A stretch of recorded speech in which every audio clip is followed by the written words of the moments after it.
সর্বশেষ সোহরাওয়ার্দী উদ্যানে গত কয়েকদিন আগে মহাসমাবেশ হয়েছে।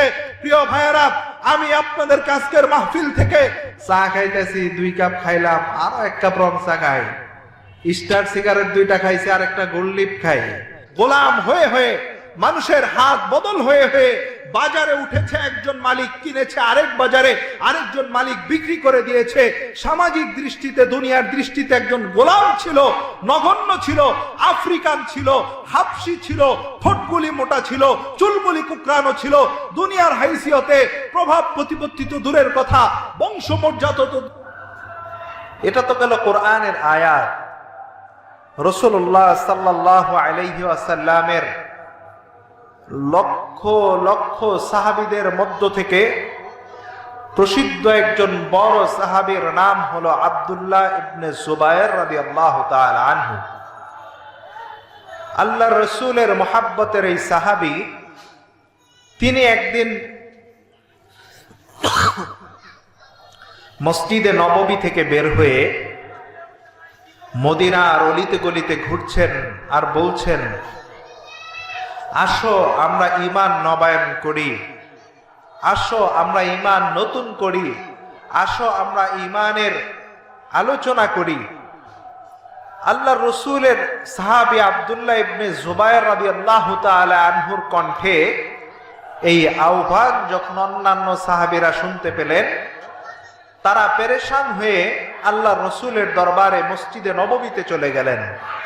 বললেন, ইয়া রাসূলুল্লাহ, আমরা তো আপনার কাছে আপনার হাতে হাত রেখে আপনার উপর বিশ্বাস করে এক আল্লাহর তাওহীদের উপর ঈমান এনেছি, সুতরাং এর পরে আবার আব্দুল্লাহ ইবনে জুবায়ের আমাদেরকে কোন ঈমান নবায়নের জন্য আহ্বান করতেছে?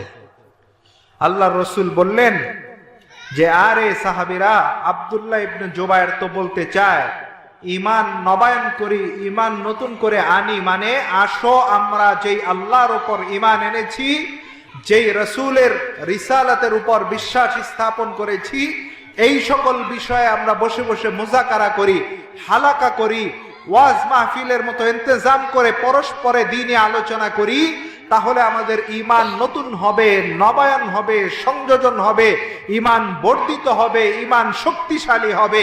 এই আহ্বান আব্দুল্লাহ ইবনে জুবায়ের তোমাদের দ্বারে দ্বারে পৌঁছে দিতে চায়। সুতরাং ও আমার এলাকাবাসী, এই মাদ্রাসা তো আব্দুল্লাহ দারুল উলুম প্রত্যেক দিন ছাত্রদেরকে হাদিস শিক্ষা দেয়, প্রত্যেক দিন ছাত্রদেরকে কোরআন শিক্ষা দেয়, প্রত্যেক দিন ছাত্রদেরকে ঈমান শিক্ষা দেয়, প্রত্যেক দিন ছাত্রদেরকে নামাজ শিক্ষা দেয়, প্রত্যেক দিন ছাত্রদেরকে সুন্নাহ শিক্ষা দেয়, প্রত্যেক দিন ছাত্রদেরকে তরবিয়াত শিক্ষা দেয়, প্রত্যেক দিন ছাত্রদেরকে তাওহীদের বাণী শোনায়, প্রত্যেক দিন ছাত্রদেরকে রিসালাতের বাণী শোনায়, প্রত্যেক দিন ছাত্রদেরকে আদবের তালিম দেওয়া হয়।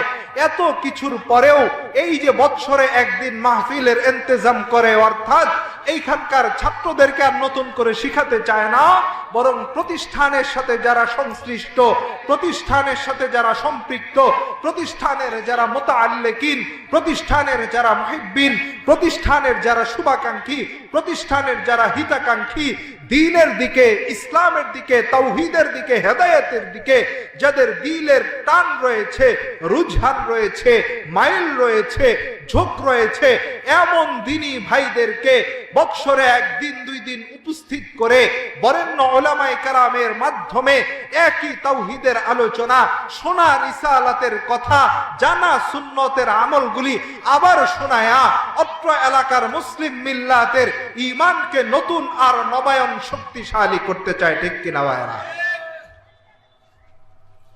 সুতরাং এই মহান উদ্দেশ্যে মাহফিল দেওয়া হয়। এর পরেও যদি মহল্লার গাফেল ভাইয়েরা, উদাসীন ভাইয়েরা, আপনারা উদাসীনতা নিয়ে ঘরে, চায়ের স্টলে, বাজারে, দোকানে, রাস্তায়, প্যান্ডেলের আশপাশে, কর্মস্থলে অযথা সময় নষ্ট করে থাকেন, তাহলে আপনি অনেক বড় নেয়ামত থেকে মাহরুম হলেন। হতে পারে আল্লাহ রাব্বুল আলামিন যদি চান, আপনার গোটা 20 বছর 25, 30, 40, 50, 60 বছরের জিন্দেগি এই মাহফিলের আলোচনার মধ্য দিয়ে পরিবর্তন ঘটিয়ে মিনাজ জুলুমাতি ইলান নূর, অন্ধকার থেকে, জাহান্নাম থেকে, গুমরাহি থেকে হেদায়েতের রাস্তায়, জান্নাতের রাস্তায়, চিরশান্তি আর সফলতার রাস্তায় নিয়ে যেতে পারেন। সুবহানাল্লাহ। এই জন্য ভাই, দিলে টান থাকতে হবে। আপনি যদি দৌড়ে দৌড়ে আসতে চান, হেঁটে হেঁটে আসতে চান, আল্লাহ আপনাকে দৌড়ে দৌড়ে রহমতের চাদর দিয়ে বেষ্টনী করে নেবেন। আর যদি আপনি চিন্তা করেন, না ওয়াজে যাই আর কি লাভ, চা খাইতেছি 2 কাপ খাইলাম, আরো 1 কাপ রং চা খাই, স্টার সিগারেট 2টা খাইছি, আর একটা গোল্ড লিপ খাই, 2 জন বন্ধুর সাথে আলাপ করলাম, আরো 5 জনের সাথে কথা বলি। ভাই, কথা আপনার প্রতিদিন হয়, আজও হবে। সিগারেট ধূমপান আপনি প্রতিদিন করেন, আজও করছেন। ওই চায়ের কাপে প্রতিদিন আপনি চুমুক দেন, আজও দিচ্ছেন। মনে রাখবেন, মাদ্রাসাতু আব্দুল্লাহ দারুল উলুমের আজকের মাহফিল শেষ হয়ে গেলে, কালকের মাহফিল শেষ হয়ে গেলে আপনার কাছে চা, সিগারেট, আড্ডা সবকিছু অবশিষ্ট থাকবে, কোরআনের বাগান অবশিষ্ট থাকবে না। আজকের মাহফিলের হেদায়েতের কথা আপনার সফলতার জন্য যদি কপালের মধ্যে লিখিত থাকে, আর আপনি যদি না আসেন, গোটা জিন্দেগিতে আল্লাহর রহমত ছাড়া এই মওকার ক্ষেত্র মেলা আপনার জন্য কঠিন হয়ে যাবে।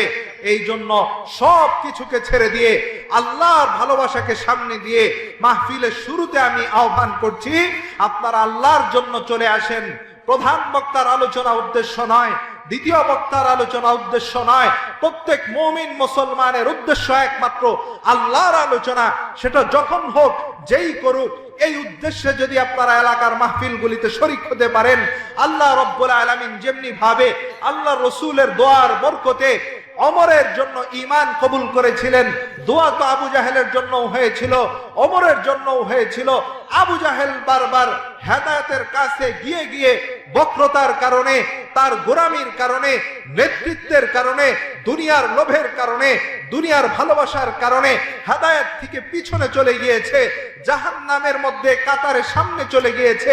আর হযরতে ওমর রাদিয়াল্লাহু তাআলা আনহু দিলের মধ্যে রসুলের মহাব্বত থাকার কারণে, আল্লাহর ভালোবাসা থাকার কারণে, সত্য অন্বেষী হওয়ার কারণে, হেদায়েতের দিকে দিলের টান থাকার কারণে, হককে নিজের মধ্যে আঁকড়ে ধরার কারণে, দিলের মধ্যে আল্লাহর ভালোবাসা আর সত্য আলোকিত জীবন পাওয়ার মানসা থাকার কারণে তার হাঁটি হাঁটি পা রব্বে কারীম দৌড়িয়ে রহমতের বেষ্টনী দিয়ে আমিরুল মুমিনিন হিসাবে কবুল করেছেন। সুবহানাল্লাহ।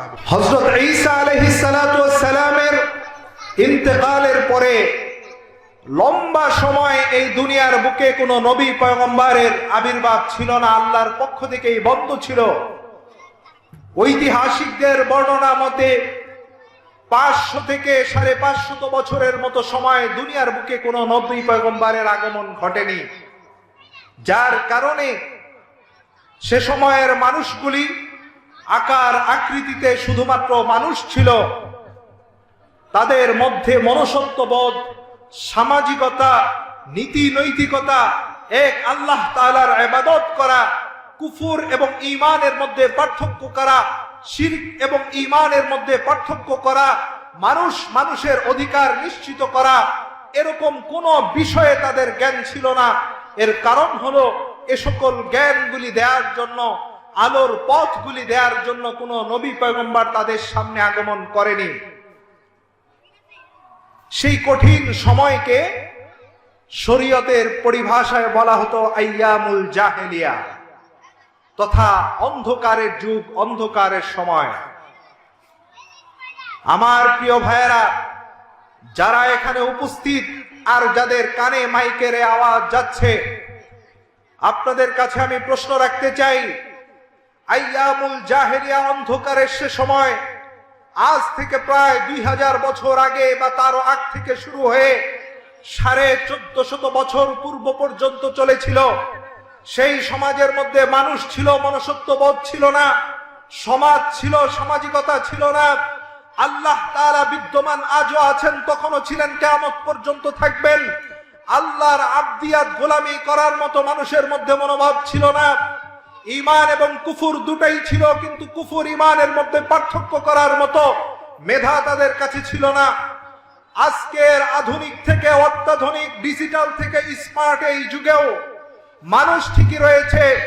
সকল কিছু থাকার পরেও মানুষদের মধ্যে মনুষ্যত্বের অভাব দেখা দেয়, সমাজের মধ্যে সামাজিকতার অভাব দেখা দেয়, কুফর এবং ঈমানের মধ্যে পার্থক্য করার মতো বিবেক বুদ্ধির অভাব দেখা দেয়। এর কারণ কোনো কিছুই না, একটাই মাত্র কারণ, আইয়ামুল জাহেলিয়ার অন্ধকারে নবী পয়গম্বর ছিল না বিধায়ী মানুষের সে অবস্থা হয়েছিল। পরবর্তীতে আখিরি জামানার পয়গম্বর আমার আপনার নবী হযরত মুহাম্মদুর রাসূলুল্লাহ সাল্লাল্লাহু আলাইহি ওয়াসাল্লাম যখন দুনিয়াতে আগমন করলেন, সকল অন্ধকারকে দূরীভূত করে গোটা আরব, শুধু নয় আরব আজম থেকে নিয়ে শুরু করে পৃথিবীর উত্তর থেকে দক্ষিণ, পূর্ব থেকে পশ্চিম, গোটা পৃথিবীতে হেদায়েতের সুবাতাস ছড়িয়ে দিয়ে অন্ধকারের সমাজকে আলোর সমাজে পরিণত করেছিলেন। সুবহানাল্লাহি ওয়া বিহামদিহি। কি দিয়ে করেছিলেন? আল্লাহ রসুলের কাছে সর্বশ্রেষ্ঠ কিতাব কুরআনুল কারীম এসেছিল আল্লাহর পক্ষ থেকে। কোরআনের আলোয় গোটা পৃথিবীকে আলোকিত করেছিলেন। আজকের এই পৃথিবীতে রসুল আখিরি জামানার পয়গম্বর চলে যাওয়ার পরে কোরআনের আলো ঠিকই আছে। কোরআনের আলো ঘরে ঘরে, অলিতে গলিতে, রাস্তায়, পাড়া মহল্লায়, সংসদ ভবন পর্যন্ত জ্বালিয়ে দেওয়ার জন্য, ছড়িয়ে দেওয়ার জন্য ওলামায়ে কেরাম বিদ্যমান রয়েছে। কিন্তু আইয়ামুল জাহেলিয়ার মতো হাজার রকমের শয়তানের ফাঁদ, হাজার রকমের কুফরির ফাঁদ, হাজার রকমের শিরকের ফাঁদ, হাজার রকমের অন্ধকার আচ্ছন্ন পরিস্থিতি পরিবেশ হওয়ার কারণে আজকের যুগের মানুষদের কলব আর অন্তর আইয়ামুল জাহেলিয়ার মতো অন্ধকার আচ্ছন্ন হয়ে গেছে। ও আমার জাতি, আপনাদেরকে আজকের মাহফিলের প্রারম্ভে জানিয়ে দিতে চাই, এরকম দিনই মাহফিলে আসুন, ওলামায়ে কেরামের আলোচনা শুনুন, অন্ধকার অন্তরকে কোরআনের আলোয় আলোকিত করুন। আল্লাহর রাসূল যেভাবে কোরআনের আলো দিয়ে আইয়ামুল জাহেলিয়া, অশান্তির সমাজকে, অন্ধকার সমাজকে শান্তির ভবনে, স্বর্ণের ভবনে পরিণত করেছিলেন, আজকের এই যুগেও শান্তি অন্বেষণ আমরা করছি, সুখ আমরা খুঁজছি। শান্তি প্রতিষ্ঠার জন্য হাজার রকম ব্যবস্থা ব্যক্তি জীবন থেকে রাষ্ট্রীয় জীবন পর্যন্ত আমরা গ্রহণ করছি। কোনো ফায়দা হচ্ছে না, কোনো ফায়দা বিপথে, গুমরাহির পথে, কুফরির পথে, গণতন্ত্রের পথে, মানুষের ইজমের পথে আসবে না। আল্লাহর রাসূলের সাহাবীদের মতো রাসূলের আহ্বান যেভাবে মেনে নেওয়া হয়েছিল, আজকেও যদি উলামায়ে কেরামের আহ্বান, কোরআনের আহ্বান, হাদিসের আহ্বান, আল্লাহর শাশ্বত বিধানকে মেনে নেওয়া হয়, বর্তমান যুগ সাহাবীদের মতো সোনালী এবং স্বর্ণযুক্ত শান্তির যুগ হয়ে যাবে। ঠিক কিনা ভাইয়েরা আমার? এই জন্য মূলত মাহফিলগুলির ইন্তজাম করা হয়। কিন্তু আফসোস আর পরিতাপের বিষয় হলো, আত্মসমালোচনার জন্য আমাকে বলতেই হবে, মাহফিলগুলি একটি ট্রেডিশন, একটি রীতিনীতি, একটি রসমে পরিণত হয়েছে, যার কারণে আয়োজক এবং উপস্থিত উভয়ের মধ্য থেকে এই চিন্তা ভাবনাটাই উঠে গেছে। আমার উস্তাদে মুহতারাম, সরাসরি আমার উস্তাদে মুহতারাম, অত্যন্ত শ্রদ্ধেয় শিক্ষক এখানে উপস্থিত হয়েছেন। জানি না উস্তাদ কিভাবে আসলেন, আমিও এখানে আসলে হঠাৎ উপস্থিত, আমার স্মরণও নাই। ভাই আমাকে আসরের সময় স্মরণ করাই দিছে। আমি সৌদি আরব এবং মিশর সফর করে মাত্র 3 দিন হয় আমি দেশে আসছি। যাই হোক, এই যে আসছি, গতকালকে আমার এক ভাই আমার অফিসে দেখা করে মাহফিলের ব্যাপারে আলোচনার জন্য আসছে। তা আমি বলেছি, ভাই গতানুগতিক মাহফিলের ধারাকে চেঞ্জ করে দেখেন না ভিন্ন কিছু করা যায় কিনা। এই নির্দিষ্ট পোস্টার করতে হবে, নির্ধারিত প্যান্ডেল করতে হবে, এলাকার নেতাদের কাছে বারংবার ধন্না দিতে হবে, বিভিন্ন রকম জটিলতার মধ্যে পড়তে হবে, মানুষের উপস্থিতি রাতের বেলায় প্রধান বক্তার আগে হবে, অথচ মাহফিল শুরু হয়ে যায় আসরের পর থেকে। মানে উপকারের চেয়ে, ফায়দার চেয়ে অনুপকারের দিক অনেক ক্ষেত্রে বেশি হয়ে যায়।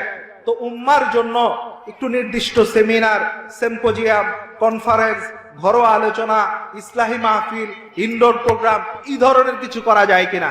যাই হোক, সেটা ভিন্ন আলোচনা। এই কথাগুলো আমি সেখানে বলেছিলাম। কেন বলেছিলাম? যে মাহফিল এই মাদ্রাসা কর্তৃপক্ষ দিয়েছে, মাদ্রাসাতুল আব্দুল্লাহ দারুল উলুম আশুলিয়া, আমি শুরুতে বলেছিলাম যে এখানে প্রত্যেক দিন ছাত্রদেরকে ঈমান শেখানো হয়, প্রত্যেক দিন হাদিস শেখানো হয়, প্রত্যেক দিন কোরআন শেখানো হয়, নামাজের আমলি মশক করানো হয়, সুন্নাহর তালিম দেওয়া হয়, আদব আখলাকের শিক্ষা দেওয়া হয়, বড়দেরকে কিভাবে শ্রদ্ধা করবে, ছোটদেরকে কিভাবে স্নেহ করবে, বাথরুমে কোন পা দিয়ে বের হবে, শোয়ার সময় কোন দোয়া পড়বে, মসজিদে কোন পা দিয়ে ঢুকবে, মসজিদ থেকে কিভাবে বের হবে, কিভাবে জামা পরবে, বাসায় গিয়ে কি করবে, হার কিসমের তালিমগুলি মাদ্রাসাতে প্রদান করার পরেও আলাদা করে এই মাদ্রাসা থেকেই মাহফিল কেন দিতে হবে? ওই যে বলেছি, তাদের একটা মূল উদ্দেশ্য সাধারণ মুসলিম মিল্লাতকে হেদায়েতের দিকে আহ্বান করা। শুধুমাত্র মাদ্রাসার ছাত্রদেরকে তালিম দিলেই একজন উলামায়ে কেরামের দায়ীর দায়িত্ব শেষ হয়ে যায় না। প্রত্যেকটা উম্মার কাছে একজন দায়ীর জিম্মাদারি থাকে। সেই জিম্মাদারি আদায়ের লক্ষ্যে পুরা উম্মাকে, এলাকাবাসীকে, মহল্লাবাসীকে, মাদ্রাসার মুতাআল্লিকিন যারা আছে তাদেরকে জাহান্নাম থেকে জান্নাতের পথ দেখানোর জন্যই মাহফিলগুলির আয়োজন করা হয়। কিন্তু মাহফিলে সেই পরিমাণ গুরুত্ব আমাদের না থাকার কারণে মাহফিলের ফায়দাগুলি আমাদের মধ্যে আসে না। প্রিয় ভাইয়েরা আমার, আমি যে কথাগুলি মূলত আপনাদের সামনে আরজ করতে চাই, ঈমানের কথা। ঈমান এমন একটা মহা মূল্যবান মহান দৌলত, যেটা আপনার জীবনের সর্বোচ্চ সাকসেসের মাধ্যম। আল্লাহ তাআলা পবিত্র কুরআনুল কারীমের মধ্যে ইরশাদ করেন, ওয়া ইন তাউদ্দু নি'মাতাল্লাহি লা তুহসুহা। আমি তোমাদের উপর এত এত নিয়ামত দিয়েছি, এই নিয়ামত যদি তোমরা ক্যালকুলেশন করো, যদি হিসাব করতে থাকো, তোমাদের হিসাবের মেধা শেষ হয়ে যাবে। আমার নিয়ামতগুলিকে তোমরা গুণে চিন্তা করে গবেষণা করে শেষ করতে পারবে না। এই যত নিয়ামত তোমাদেরকে আমি দান করেছি, এর মধ্যে সর্বোচ্চ সর্বশ্রেষ্ঠ নিয়ামতের নাম হলো ঈমান। সর্বোচ্চ সর্বশ্রেষ্ঠ নিয়ামতের নাম কি ভাইরা? একটু আওয়াজ দিয়ে বলেন, নাম কি? ঈমান। এই ঈমানের মতো মহান দৌলত যদি কোনো মানুষের নসিবে তাকদীরে না থাকে, দুনিয়ার হায়াতে 50, 60, 70, 80, 100 বছর সে বাঁচতে পারে, দুনিয়ার হাইসিয়তে, দুনিয়ার দৃষ্টিতে অনেক ক্ষমতাধর হতে পারে, অনেক প্রভাবশালী হতে পারে, অনেক নেতৃত্ব স্থানীয় হতে পারে, বিশ্ব বরেণ্য নেতা হতে পারে, মিলিয়ন আর ট্রিলিয়ন ডলারের মালিক হতে পারে, টেসলা কোম্পানির মালিক হতে পারে। এরপরেও তার এই মালিকানা, তার এই নেতৃত্ব, তার এই ক্ষমতা, তার এই সাময়িক শান্তি ওই 60 বছর, ওই 70 বছর যে সময়টুকু সে দুনিয়ার হায়াতের মধ্যে বিদ্যমান। পক্ষান্তরে যদি কোনো মানুষের ঈমান নসিব হয়ে যায়, তাওহীদের মতো মহান দৌলত, আল্লাহ রসুলের রিসালাতের মতো মহান শান কারো কলবের মধ্যে আল্লাহ তাআলা দান করে দেন, সে যদি দিলের মধ্যে এটাকে ধারণ করে রাখতে পারে আর মৌত পর্যন্ত এটাকে লালন করে সম্পূর্ণ করে এটার মাতাহাতের মধ্যে থেকে আল্লাহর কাছে পৌঁছাইতে পারে, ওই ধনী ব্যক্তির বিপরীতে দুনিয়ার হাইসিয়তে, বংশ মর্যাদায় সে কম হতে পারে, প্রভাব প্রতিপত্তিতে কম হতে পারে, অর্থ আর বিলাসিতায় কম হতে পারে, দুনিয়ার আন্তর্জাতিক নেতৃত্ব তো দূরের কথা, আঞ্চলিক নেতৃত্ব তার কাছে না থাকতে পারে, পরিবারের কাছে পর্যন্ত তার মূল্যায়ন আর দাম না থাকতে পারে। আল্লাহ সুবহানাহু ওয়া তাআলা বলে, গোটা দুনিয়া থেকে ওই ঈমানওয়ালা মানুষের দাম আমার কাছে বেশি। সুবহানাল্লাহ। এবং আখিরাতের ময়দানে কি পুরস্কার? ওই দুনিয়ার প্রভাব প্রতিপত্তিওয়ালার জন্য আল্লাহ তাআলা চিরশাস্তি, কঠিন শাস্তির ব্যবস্থা জাহান্নাম নির্ধারিত করে রেখেছে। আর এই ঈমানওয়ালা জীর্ণ শীর্ণ দুনিয়াতে যে ছিল, তার জন্য আল্লাহ তাআলা জান্নাতুল ফেরদাউসের মহা পুরস্কার প্রস্তুত করে রেখেছে। আল্লাহু আকবার। বাস্তব উদাহরণ নেন, রাসূলের জামানার দুইজন ব্যক্তির কথা আপনাদের সামনে আমি তুলে ধরি, সবাই চিনতে পারবেন। একজনের নাম হলো আবু জাহেল। নাম শুনেছেন আগে? ভাইয়েরা, পিছনের ভাইয়েরা, নাম শুনেছেন? শুনেছেন। আরেকজনের নাম হলো হযরতে বেলাল রাদিয়াল্লাহু তাআলা আনহু। আচ্ছা, আপনারা যতটুকু জানেন বোঝেন, আপনারা উত্তর দেন তো। ওই সময়ে সামাজিকভাবে, রাষ্ট্রীয়ভাবে, নেতৃত্ব এবং অর্থের দিক দিয়ে, প্রভাব প্রতিপত্তির দিক দিয়ে আবু জাহেলের মূল্যায়ন বেশি ছিল নাকি বেলালের মূল্যায়ন বেশি ছিল? কথা বলেন। আবু জাহেলের। আবু জাহেল ছিল গোত্রের লিডার, আবু জাহেল ছিল অত্যন্ত জ্ঞানী, আবু জাহেল ছিল প্রভাব বিস্তারকারী, আবু জাহেল ছিল নেতৃত্ব স্থানীয় একজন মানুষ। আবু জাহেল গোটা কুরাইশদেরকে লিড করত। শুধু তাই না, দেখতে শুনতেও একজন সুশ্রী স্কয়ার পুরুষ ছিল, 100 জনে একজন এই আবু জাহেল। আর বেলাল আরবে এসেছিলেন আফ্রিকা থেকে, গোলাম হয়ে হয়ে, মানুষের হাত বদল হয়ে হয়ে বাজারে উঠেছে। একজন মালিক কিনেছে আরেক বাজারে, আরেকজন মালিক বিক্রি করে দিয়েছে।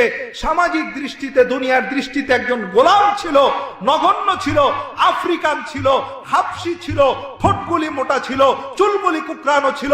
দুনিয়ার হাইসিয়তে প্রভাব প্রতিপত্তি তো দূরের কথা, বংশমর্যাদা তো দূরের কথা, একটা ভালো ঘরবাড়ি মক্কা মদিনায় ছিল না। কিন্তু হযরতে বেলালের অন্তরের মধ্যে ছিল ঈমানের মহান দৌলত। আর আবু জাহেলের সার্বিক সবকিছু থাকার পরেও ঈমান ছিল না। তার মধ্যে ছিল কুফর, তার মধ্যে ছিল শিরক, তার মধ্যে ছিল খোদাদ্রোহিতা, তার মধ্যে ছিল আল্লাহর রাসূলের দুশমনী, তার মধ্যে ছিল গোমরাহি, তার মধ্যে ছিল কোরআনের বিরোধিতা, তার মধ্যে ছিল ইসলামকে ছেড়ে কুফরকে প্রতিষ্ঠিত করার মানসা। যার কারণে আল্লাহর কাছে আবু জাহেলের বিন্দু পরিমাণ কোনো দাম নাই। কিন্তু হযরতে বেলালের দুনিয়ার হাইসিয়তে দাম ছিল না বটে, কিন্তু রাসূলুল্লাহ সাল্লাল্লাহু আলাইহি ওয়াসাল্লাম মেরাজের রাত্রিতে যখন জান্নাতকে দেখার জন্য ঢুকলেন, দেখলেন তার আগে কার পায়ের শব্দ যেন শোনা যায়। হযরত জিব্রাইলকে প্রশ্ন করলেন, কার পায়ের আওয়াজ? জিব্রাইল সাথে সাথে বললেন, ইয়া রাসূলুল্লাহ, এটা অন্য কেউ না, আপনার প্রিয় সাহাবী হযরতে বেলাল, যে ঈমানের জন্য, আপনার ভালোবাসার জন্য সর্বোচ্চ ত্যাগ স্বীকার করেছে, তাওহীদ থেকে সরে যায় নাই। আল্লাহ খুশি হয়ে তাকে জান্নাতের সুসংবাদ দিতে আপনাকে এই দৃশ্য শুনিয়েছেন, দেখিয়েছেন। সুবহানাল্লাহ। এই জন্য ভাইয়েরা, ঈমানের দাম, ঈমানের মূল্য, ঈমানের নেয়ামত হলো আল্লাহ প্রদত্ত সকল নেয়ামতের চাইতে কম না বেশি? আওয়াজ দিয়ে বলেন, কম না বেশি? বেশি।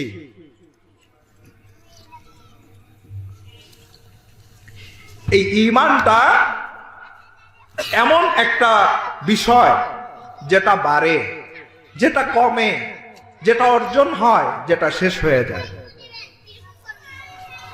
শুধু তাই না, আপনারা মনে হয় অবাক হলেন, আমি আবারও বলছি, ঈমান এমন একটা বিষয় যেটা বৃদ্ধি পায়, যেটা কোনো কোনো কাজ কর্মের মাধ্যমে কমে যায়, যেটা কিছু কারণে এক অবস্থায় থাকে। যে ঈমান আবার কোনো কোনো কাজের মাধ্যমে শেষ হয়ে যায়, আবার যার ঈমান নাই কোনো কাজের মাধ্যমে অর্জন হয়। এজন্য ওই যে বলেছি যে ঈমানের আলোচনার মাধ্যমে, মাহফিলগুলির মাধ্যমে, দ্বীনি মুযাকারা আর তালিমের মাধ্যমে ঈমান বৃদ্ধি পায়। বাস্তব প্রমাণ হলো এই যে আপনারা যারা এখানে উপস্থিত হয়েছেন, আপনাদের ঈমানের যে হালত এখন আছে, এই মুহূর্তে আছে, রাইট নাও, আপনাদের যে অবস্থা, এই অবস্থা কিন্তু মাগরিবের আগে যখন আপনারা বাজারে ছিলেন, আসরের পরে, তখন ছিল না। এর চেয়ে আপনাদের ঈমানের অবস্থা এখন বেটার, এখন একটু ভালো। কেন?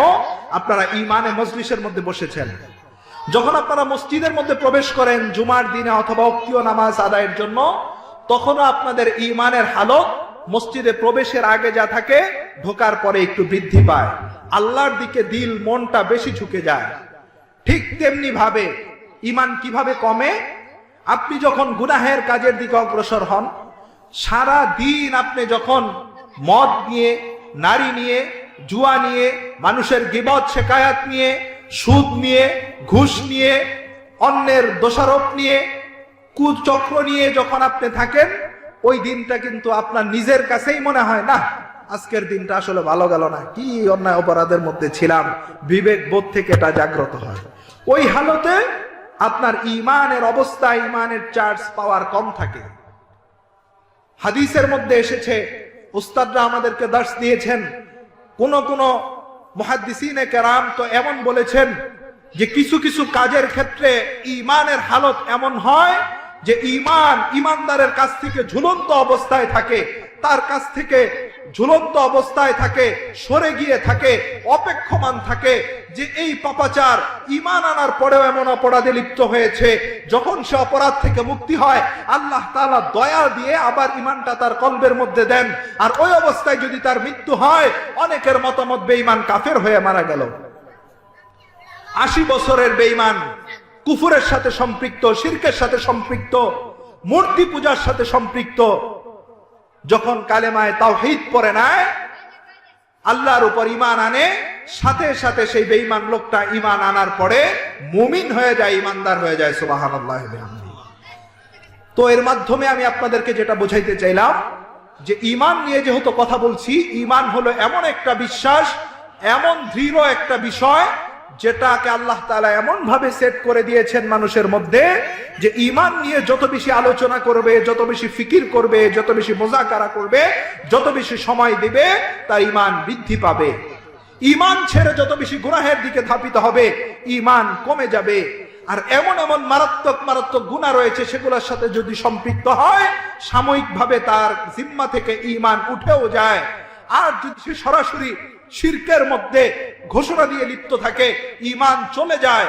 আর যদি কেউ শিরক থেকে ঘোষণা দিয়ে ঈমানের মধ্যে দাখিল হয়, সে মুশরিক থেকে মুমিন হয়। এজন্য প্যারে হাজিরিন, আমরা এখানে যারা আছি, উপস্থিত হয়েছি, আমরা প্রত্যেকেই নিঃসন্দেহে ঈমানদার। আমরা এক আল্লাহর উপর বিশ্বাস স্থাপন করি, রসুলের রিসালাতের উপর আমরা বিশ্বাস করি। কিন্তু দুনিয়ার এই সময়ে হাজার রকম ফিতনা ফাসাদ এই ঈমানের মহামূল্যবান নিয়ামত থেকে আমাদেরকে সরিয়ে দেওয়ার জন্য, দুনিয়ার চাকচিক্য দেখিয়ে চিরস্থায়ী সফলতা জান্নাত থেকে আমাদেরকে বিপদগামী করে জাহান্নামে দেওয়ার জন্য হাজার হাজার রকমের ফিতনা আমাদের সামনে উপস্থিত হয়ে যায়। ও আমার মুসলমান ভাইয়েরা, সতর্ক আর সচেতন থাকতে হবে। দুনিয়ার মধ্যে আমরা আমাদের ঘরকে হেফাজত করার জন্য বাউন্ডারি দেই, সীমানাকে আমরা রক্ষিত করার জন্য বাউন্ডারি দেই, দারোয়ান রাখি, সিসি ক্যামেরা বসাই, দলিলকে মজবুত করি, ট্যাক্সগুলি খাজনাগুলিকে ক্লিয়ার রাখি, সাইনবোর্ড লিখে জ্বালিয়ে দেই, এই সম্পত্তি আমার, এইখানে অন্য কারো হস্তক্ষেপ চলবে না। ঠিক তেমনি ভাবে ঈমানকে যদি সুরক্ষিত রাখতে চাই, ঈমানকে যদি কুফর থেকে, শিরক থেকে, বেদাত থেকে, বিভিন্ন রকম মতবাদ থেকে হেফাজত রেখে নিট এবং ক্লিন ভাবে, সুন্দর এবং নিরেট আমানতদার ঈমান যদি আমলের সাথে আল্লাহ রব্বুল আলামিনের কাছে নিয়ে উপস্থাপন করতে পারি, রব্বুল আলামিন বলেন ওই ঈমানদারের জন্য আমি অপেক্ষায় আছি যে ঈমান আনবে, সাথে সাথে নেক আমল করবে, আর উভয়ের সমন্বয়ে আমার কাছে উপস্থিত হবে। আমি আল্লাহ রব্বুল আলামিন তাকে জান্নাত দিয়ে দিব। সুবহানাল্লাহ। এই জন্য এই ঈমানকে আমরা কি করে হেফাজত করতে পারি, তার বিভিন্ন মাধ্যম রয়েছে। আমি আপনাদেরকে সংক্ষেপে একটা বিষয়ের দিকে ইঙ্গিত দিতে চাই। একটা ঈমানের ব্যাখ্যা রয়েছে, সেটা আমাদের মাদ্রাসার মক্তবের ছাত্রদেরকেও পড়ানো হয়, যেটাকে বলে ঈমানে মুফাসসাল। কি বলে ভাইরা? ঈমানে মুফাসসাল। সেখানের মধ্যে বলা হয়েছে ঈমানের কিছু কোয়ালিটি। আমানতু বিল্লাহি ওয়া মালাইকাতিহি ওয়া কুতুবিহি ওয়া রুসুলিহি ওয়াল ইয়াউমিল আখিরি ওয়াল কদরি খাইরিহি ওয়া শাররিহি মিনাল্লাহি তাআলা ওয়াল বাসি বাদাল মাউত। আল্লাহ রাসূল সাল্লাল্লাহু আলাইহি ওয়াসাল্লাম ঈমানের কোয়ালিটিগুলি বলতে যেয়ে বলতেছেন, আমানতু বিল্লাহ, ও ঈমানদার, ঈমান আনবা আল্লাযীনা ইউমিনুনা বিল গায়ব, গায়বের উপরে, অর্থাৎ অদৃশ্য ওই সত্তা যিনি মহান রব্বুল আলামিন, যিনাকে আমরা আমাদের বাহ্যিক চর্মচক্ষে দেখতে পাই না, কিন্তু অনুভব করতে পারি হাজার কিসিমের নিয়ামতের মধ্য দিয়ে যে এক আল্লাহই সবকিছু করছেন, সে মহান রবের উপরে আমানতু বিল্লাহ। এক নম্বরে ঈমান আনতে হবে, এই ঈমান রাখতে হবে নিরেট। আল্লাহর উপর ঈমান আনার পরে এই ঈমানের মধ্যে শিরক ঢুকানো যাবে না। আল্লাহর উপর ঈমান আনার পরে এই ঈমানের মধ্যে কুফরের স্পর্শ দেয়া যাবে না। আল্লাহর উপর ঈমান আনার পরে এই ঈমানের উপরে কোনো রকম তন্ত্র মন্ত্র আর মতবাদের স্থান দেয়া যাবে না। আল্লাহর উপর ঈমান তো আমানতু বিল্লাহ, সেটা এমন ঈমান আল্লাহ তাআলার হুকুম যা রয়েছে, আল্লাহ তাআলার যত রকম মনোনীত যা কিছু রয়েছে, যেমন আল্লাহ তাআলার পুরা হুকুমের খুলাসা হলো আল কুরআনুল কারীম। কোরআনের সূরা ফাতিহা থেকে নিয়ে নাস পর্যন্ত যতগুলি আয়াত আল্লাহ তাআলা দিয়েছে, সেই আয়াত রাষ্ট্র পরিচালনার জন্য হতে পারে, সেই আয়াত সুদ এবং ব্যবসার পার্থক্যকারী হতে পারে, সেই আয়াত নারীর পর্দা এবং অপর্দার বিষয় হতে পারে, সেই আয়াত ঘুষের বিরুদ্ধে হতে পারে, সেই আয়াত ভাই বোনের সম্পত্তি বন্টনের বিধান হতে পারে, সেই আয়াত আমার জীবন পরিচালনার জন্য নিশ্চিত ফয়সালা হতে পারে, সেই আয়াত আমার মডেল আর আদর্শ নির্বাচনের বিধান হতে পারে, আমার জীবনের ব্যক্তি জীবন থেকে নিয়ে শুরু করে ভূমিষ্ঠ হওয়া থেকে নিয়ে শুরু করে কবর পর্যন্ত, দুনিয়া থেকে নিয়ে শুরু করে আখিরাতের প্রথম মঞ্জিল পর্যন্ত যত জায়গায়, যত ক্ষেত্রে, যত পয়েন্টে, যত সেকেন্ডে, যত ন্যানো সেকেন্ডে সামনে যেই ক্ষেত্রই আসবে, সেই ক্ষেত্রের সাথে আমানতু বিল্লাহ, আল্লাহর উপর ঈমান এনেছি, সেই সাচে, সেই ধাঁচে আল্লাহর হুকুমকে সামনে রাখতে হবে। যদি আমার জীবনের কর্ম, যদি আমার জীবনের কাজ আল্লাহর হুকুমের সাথে মিলে যায়, তাহলে সেটা আমাকে করতে হবে। এটাও একটা ঈমানের দাবি।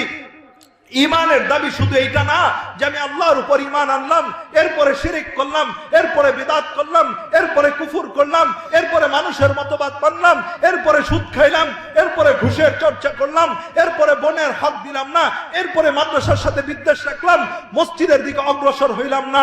প্রিয় ভাইয়েরা, আল্লাহর উপর ঈমান আনার ব্যাখ্যা এটা নয়। আল্লাহর উপর পূর্ণ ঈমান আনার ব্যাখ্যা হলো আমি আল্লাহকে মেনেছি, আল্লাহকে ধারণ করেছি, আল্লাহর উপর বিশ্বাস এনেছি, তিনি এক, অদ্বিতীয়, তার কোনো শরীক নাই। এই শরীক শুধুমাত্র আল্লাহর সত্তার সাথে নাই এইরকম নয়, বরং আল্লাহর হুকুমের সাথেও নাই, আল্লাহর বিধানের সাথেও নাই, আল্লাহর মনোনীত অন্য কিছুর সাথেও নাই। সব কিছুর ক্ষেত্রে আল্লাহই সর্বাগ্রে, আল্লাহই সবার আগে। এমন ঈমান এবং বুঝ জীবনে যারা প্রতিষ্ঠিত করতে পারবে, তারাই আমানতু বিল্লাহর পূর্ণ হক আদায় করতে পারবে। প্রিয় ভাইরা, আরো ব্যাখ্যা ছিল, এটা নিয়ে আমি আর বেশি কথা বললাম না। এরপরে ওয়াকুতুবিহি ওয়া রুসুলিহি, প্রত্যেকটা নিয়ে দীর্ঘ আলোচনা করা সম্ভব। আমি আপনাদেরকে আরেকটা বিষয়ে টাচ দেই, সময় যেহেতু কম, আজানের সময় হয়ে যাচ্ছে। আল্লাহর উপর ঈমানের বিধানগুলি এরকম, তো রসুলের উপর ঈমান মানার বিষয়টা কি? শুধুমাত্র আল্লাহ রসুলের উপর ঈমান আনলাম, রসুলকে বিশ্বাস করলাম, আল্লাহর মনোনীত একজন প্রেরিত পুরুষ, এই পর্যন্তই আমার আপনার দায়িত্ব শেষ হয়ে যাবে না। অনেক দায়িত্ব রয়েছে নিজের ঈমানটাকে বাউন্ডারি দিয়ে সব কিছু থেকে হেফাজত রেখে আল্লাহর কাছে পৌঁছানোর জন্য। এর মধ্যে একটা দায়িত্ব হলো অরসুলিহি, আল্লাহর রসুল যতগুলি রয়েছে, নবী যত রয়েছে, সকল নবী পয়গম্বরদের উপরে আমাদের শ্রদ্ধা এবং বিশ্বাস রয়েছে। সেই সাথে বিশেষ করে আখিরি জামানার পয়গম্বর সৈয়দুল আম্বিয়া হযরত মুহাম্মদুর রাসূলুল্লাহ সাল্লাল্লাহু আলাইহি ওয়াসাল্লামের উপর আমাদের আলাদা করে কিছু বিশ্বাস স্থাপন করতে হবে। সেটাও আমাদের ঈমানের দাবি, রিসালাতের উপর পূর্ণ হকের দাবি। যতগুলি বিশ্বাস স্থাপন করতে হবে রসুলের শানে, এর মধ্যে একটা হলো রসুল নিজে বলতেছেন, আনা খাতামুন নাবিয়্যি লা নাবিয়্যা বা'দি, আমি শেষ নবী, আমার পরে কোনো নবী নাই। ও প্রিয় ভাইয়েরা, আপনারা যারা উপস্থিত, পরবর্তীতে যারা শুনবেন, আপনারা উত্তর দেন তো, আল্লাহর রসুল শেষ নবী নাকি রসুলের পরে আমাদের শেষ নবীর পরেও আরো কোনো নবী আছে বা আসবে? বলেন। নাই? আওয়াজ দিয়ে বলেন, আছে না নাই? নাই, রসুল শেষ নবী। সুতরাং আল্লাহর উপর প্রত্যেক বিধানের ক্ষেত্রে ঈমান আনার পরে রসুলের উপর ঈমান আনার যত ক্ষেত্র রয়েছে, মাধ্যম রয়েছে, এর মধ্যে এটাও একটা। রসুলের উপর পূর্ণ রিসালাতের বিশ্বাস স্থাপন করতে হবে। রসুল যে শেষ নবী, এটা আমাকে মানতে হবে। আমি রসুলের উম্মত দাবিকারী হলাম, রসুল সাল্লাল্লাহু আলাইহি ওয়াসাল্লামকে মহব্বতকারী হিসেবে নিজেকে উপস্থাপন করলাম, অথচ রসুলের খতমে নবুয়তের উপর আমার বিশ্বাস নাই। থাকলেও কোন রকম আছে দুর্বল, থাকলেও কোন রকম আছে দুর্বল। রসুলের খতমে নবুয়ত রক্ষা করার জন্য আমার কাছে কোনো ফিকির নাই, আমার কাছে কোনো কাজ নাই, আমার কোনো টেনশন নাই। তাহলে পূর্ণ রিসালাতের উপর পূর্ণ হক আদায় করা হয় না। প্রিয় ভাইয়েরা, এই জন্য রসুল যে শেষ নবী, রসুলের পরে আর কোন নবী আসবে না, এটা শুধু আমরা মানলাম এরকম না, বরং এটাকে ঠিক রাখার জন্য যদি আমাদের জীবনের সর্বোচ্চ ত্যাগ কুরবানি দিতে হয়, সেটাও দিতে প্রস্তুত আছি। ঠিক কিনা ভাইয়েরা আমার? এই জন্য ঈমানের শুধু মুখের স্বীকারোক্তি দেওয়ার মাধ্যমে ঈমান পূর্ণতা পায় না। তাসদীক বিল জিনান, আমল বিল আরকান, ইকরার বিল লিসান, কলবের মধ্যে বিশ্বাস স্থাপন করতে হবে, জবানের মধ্যে স্বীকারোক্তি দিতে হবে, আমলের মাধ্যমে সেটার বাস্তবায়ন করতে হবে। আমরা সম্প্রতি সময়ে শুধু নয়, ব্রিটিশ পিরিয়ড থেকে আজও পর্যন্ত দেখে আসছি এই কাদিয়ানি সম্প্রদায় রসুলের নবুয়তের পরে আবার নতুন করে নবুয়তি দাবি করে গোটা মুসলিম উম্মার উপরে শুধু উপমহাদেশে নয় সারা পৃথিবীতে একটি ফিতনা সৃষ্টি করে রেখেছে। এর জন্য আমরা অনেক মিটিং, মিছিল, সমাবেশ, মহা সমাবেশ করেছি। সর্বশেষ সরোয়ার্দী উদ্যানে গত কয়েকদিন আগে মহা সমাবেশ হয়েছে। প্রিয় ভাইয়েরা, আমি আপনাদের আজকের মাহফিল থেকে আখেরি পয়গাম, শেষ বার্তা দিয়ে যেতে চাই। আমানতু বিল্লাহ, আল্লাহর উপর ঈমান স্থাপন করা। শুধুমাত্র আল্লাহকে এক বিশ্বাস করলেই হবে না। আল্লাহর প্রদত্ত বিচারের বিধান, আল্লাহ প্রদত্ত ব্যবসার বিধান, আল্লাহ প্রদত্ত মিরাস ওয়ারিস বন্টনের বিধান, আল্লাহ প্রদত্ত সমাজ পরিচালনার বিধান, আল্লাহ প্রদত্ত রাষ্ট্র পরিচালনার বিধান, আল্লাহ প্রদত্ত খুদাদ্রোহী এবং শাতেমে রাসূলের, গুস্তাখে রাসূলের বিচারের বিধান সহ যত বিধান কোরআনে রয়েছে রাষ্ট্রীয়ভাবে প্রতিষ্ঠার জন্য প্রকৃত ঈমানদার ফিকির করবে। যদি ফিকির করতে পারে আর আল্লাহর বিধানকে, কোরআনকে, খেলাফাকে সকল মতবাদের ঊর্ধ্বে গিয়ে রাষ্ট্রীয়ভাবে প্রতিষ্ঠা করতে পারে, অন্য যে সকল বিষয়ের উপর ঈমান আনার ঘোষণা রয়েছে ওয়া কুতুবিহি ওয়া রুসুলিহি সহ যত বিষয় রয়েছে সবগুলির ঈমান বাস্তবায়ন করা সহজ হয়ে যাবে। বলবেন হুজুর কি করে সহজ হয়ে যাবে? বাংলার ইতিহাসে 50 বছরের ঊর্ধ্ব সময় হয়েছে, দেশ স্বাধীন হয়েছে, গণতন্ত্রের মাধ্যমে পরিচালিত হয়েছে। এক সরকার গিয়েছে, আরেক সরকার এসেছে। সর্বশেষ আমরা ফ্যাসিস্ট জালেম শেখ হাসিনা সরকারের আমলও দেখেছি, কিন্তু তাদের মাধ্যমে আমাদের শিক্ষানীতির আন্দোলন, কোরআন সুন্নাহর আইন বাস্তবায়নের আন্দোলন, বিচার বিভাগে কোরআন সুন্নাহ শরিয়া ঢুকানোর আন্দোলন, খতমে নবুয়তের চেয়ার সংরক্ষণের আন্দোলন, আল্লাহর রাসূলের দুশমনদের বিচারের দাবির আন্দোলন, কোনটাই ফলাফলপূর্ণ হয় নাই, কোনটাই সাকসেস হয় নাই, কোনটাই সফল হয় নাই। আমার তো মনে হয় দুনিয়াবি রীতির উপরে আর মতবাদের উপরে এই রাষ্ট্র 50 বছর অতিবাহিত হয়েছে, আরো 50 অতিবাহিত হতে পারে। একটা দাবিও এই সকল দুনিয়াদার, এই সকল পেশিয়াদারিত্ব, এই সকল পেশি শক্তি প্রদর্শনকারী রাজনৈতিক স্বার্থান্বেষী দলগুলো বাস্তবায়ন করবে না। প্রকৃত ঈমানদারদের কাজ হবে জীবনের সর্বোচ্চ ত্যাগ দিয়ে ফিকির করে, ক্ষেত্র তৈরি করে, প্রয়োজনে জিহাদ ফি সাবিলিল্লাহ ডাক দিয়ে বাংলার মাটিতে ইসলামকে প্রতিষ্ঠা করে এই দুনিয়াদারদের কাছে আর কোনো দাবি দেওয়া নয়, নিজেরা রাষ্ট্র ক্ষমতায় গিয়ে কোরআনের সকল আইনকে নিজ হাতে আমরা বাস্তবায়ন করতে হবে। ঠিক কিনা ভাইয়েরা? এই পদক্ষেপ যদি নিতে পারি, এই ফিকির যদি রাখতে পারি, সব কিছুর ঊর্ধ্বে আর উপরে যদি দ্বীনকে প্রতিষ্ঠা করা, ইকামতে দ্বীন, জিহাদ ফি সাবিলিল্লাহকে দিলের মধ্যে লালন করতে পারি, তাহলে ইনশাআল্লাহ টুডে অর টুমরো, আজ না হয় কাল, আমাদের স্বপ্নগুলি বাস্তবায়ন হবে। এই পথ ছেড়ে যদি আমরা বিপরীত পথে পথ চলতে থাকি, সেই পথের চূড়ান্ত সীমানা সফলতা নয়, সেই পথের চূড়ান্ত সীমানা হলো বিফলতা আর ব্যর্থতা। আর আল্লাহর দেখানো পথ জিহাদ ফি সাবিলিল্লাহ, আকিমুদ্দিন, এই পথে যদি থাকতে পারি, দ্বীন প্রতিষ্ঠা করার মানসায় যদি থাকতে পারি, এই পথ কণ্টকাকীর্ণ, এই পথ পিচ্ছিল, এই পথের মধ্যে অনেক রকম মুশকিল আছে, হাজার রকম বিপদ আছে। সব বিপদকে যদি উপেক্ষা করে আমরা সামনে অগ্রসর হতে পারি, এই পথের শেষেই রয়েছে চিরশান্তির ঠিকানা, জান্নাত। আল্লাহ তাআলা বলেন, ইন্নাল্লাযীনা ক্বালু রাব্বুনাল্লাহ সুম্মা ইসতাকামু তাতানাজ্জালু আলাইহিমুল মালায়েকা আল্লা তাখাফু ওয়া লা তাহজানু ওয়া আবশিরু বিল জান্নাহ। আল্লাহ তাআলা বলছেন, যদি কেউ আমার উপর ঈমান আনে আর ঈমানকে বাস্তবায়ন করতে চায়, তখন তার উপরে জেল আসবে, জুলুম আসবে, আয়না ঘর আসবে, গুম আসবে, তার কাছে সামাজিক প্রতিবন্ধকতা আসবে, পারিবারিক প্রতিবন্ধকতা আসবে। আরে কয়দিন আসবে? 50 বছর, 60 বছর, 70 বছর। এই বান্দা যখন দুনিয়ার সফর শেষ করে আল্লাহ রাব্বুল আলামিনের কাছে, আমার কাছে চলে আসবে, ওয়াবশিরু বিল জান্নাহ, তাকে আমি জান্নাতের সুসংবাদ দিচ্ছি। সুবহানাল্লাহ। আর যে ঈমানদার, যে মুমিন, তার কাছে অবশ্যই অবশ্যই দুনিয়া থেকে আখিরাতই মূল উদ্দেশ্য, দুনিয়ার শান্তি থেকে জান্নাতের শান্তি মূল উদ্দেশ্য। আপনারা কি দুনিয়ায় সফল হতে চান, নাকি সচ্চা নিরেট সত্য ঈমান নিয়ে ঈমানের হক পূরণ করে আখিরাতে সফল হতে চান? প্রিয় ভাইরা, আওয়াজ দিয়ে বলেন, দুনিয়া চান না আখিরাত চান? জাহান্নাম চান নাকি চিরশান্তির জায়গা জান্নাত চান? আল্লাহ রাব্বুল আলামিন আমাকে আপনাকে ঈমানের মহান দৌলত নিয়ে আমাদেরকে দুনিয়ার সফর শেষ করে আল্লাহর জান্নাতে চিরশান্তির জায়গা যাওয়ার তৌফিক দান করেন। দ্বীনের জন্য, ইসলামের জন্য আল্লাহ তাআলা সর্বোচ্চ কুরবানি দেওয়ার মানসিকতাটুকু অন্তত লালন করার তৌফিক দান করেন। আমরা পড়ি আমিন। আল্লাহ রাব্বুল আলামিন মাদ্রাসাতু আব্দুল্লাহ দারুল উলুম আশুলিয়াকে আল্লাহ তাআলা কবুল করেন। সম্ভবত 2 দিন ব্যাপী মাহফিল, আজকে প্রথম দিবস, আগামীকালকে সহ আজকের সকল কার্যক্রম আল্লাহ তাআলা কবুল করে নেন। আমি আমার জন্য, আমার পরিবারের জন্য, আমার ইলম এবং আমলের তারাক্কির জন্য দোয়া চাচ্ছি।